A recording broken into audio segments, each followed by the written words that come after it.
Hello and welcome to another Smurd video, and today we're going to talk about the War of Kings Omnibus. And yes, Professor Xavier is mentally sending images into your brain of this awesome book. So here's the front cover, and we've got Nova, Rachel Gray, Gladiator, all the major players, Black Bolt, Havoc, Polaris, Vulcan, all the major players from this book. Turn it to the side. Here we go. Omnibuses are absolutely huge, so I'm not going to lie, this probably is not going to be an in-depth of what's actually inside. I'll try and show you a few pages. And then here's the back, if you would like to read that. So basically, this does have a lot of X-Men stories in it.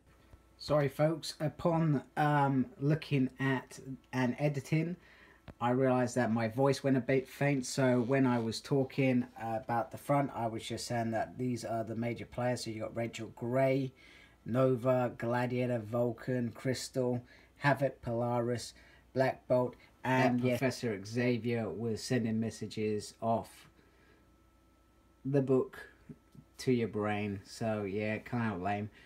Let's get on with continuing the video. As you can see from there,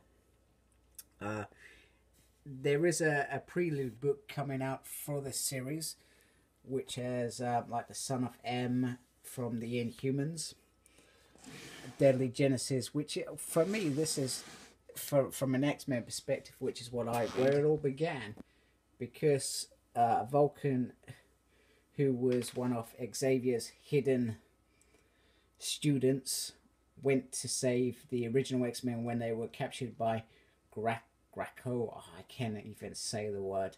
I even sounded a bit funny then when I tried saying it. Basically, they go in there and basically apparently they all die, but they don't. And Vulcan is one of two survivors, and basically he wants to make the X-Men pay, mainly Professor Xavier, who is actually kind of missing after House of M event. So basically, the beginning of the story, you see, sorry if I'm moving a bit, you see Professor Xavier grabbing a team of X-Men, Nightcrawler, Warpath, Havoc, Polaris, Rachel Gray, and they go into space. And Vulcan is already on his way because he can fly in space, and he hooks up with Deathbird, and they go after Ken, who Vulcan blames for killing his mother.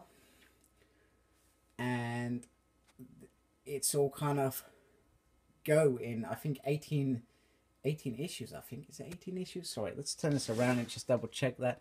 I'm sure it was 18 issues, but I could be wrong. And I am wrong, it's about 11 issues. And then you basically get the follow-up where Vulcan actually, he brings the Ken back, he marries Deathbird, and I'm sorry, spoiler, he kind of kills the Ken, and then he takes over the Shi'ar Empire. So basically there's a whole kind of rebellion, Lilandra, and the X-Men left in space, Starjammers, and they're basically fighting, and at some point the Emperor Vulcan decides that actually this isn't enough, I want to conquer more.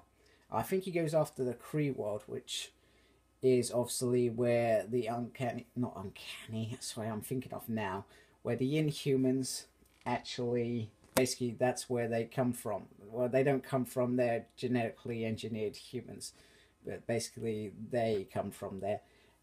And they decide no, and they join up with Ronan, the Accuser, and there's like a whole war, and it is awesome.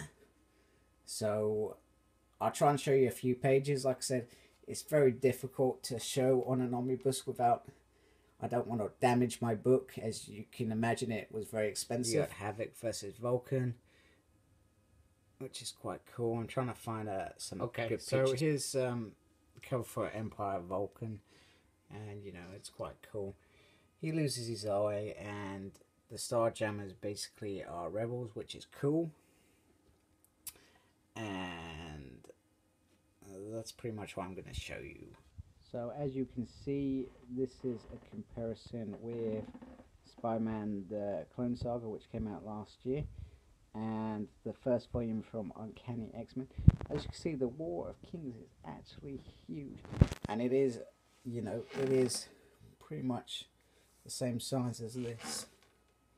So I think it is definitely a good addition to anyone's collection, and it's certainly worth the 60 quid.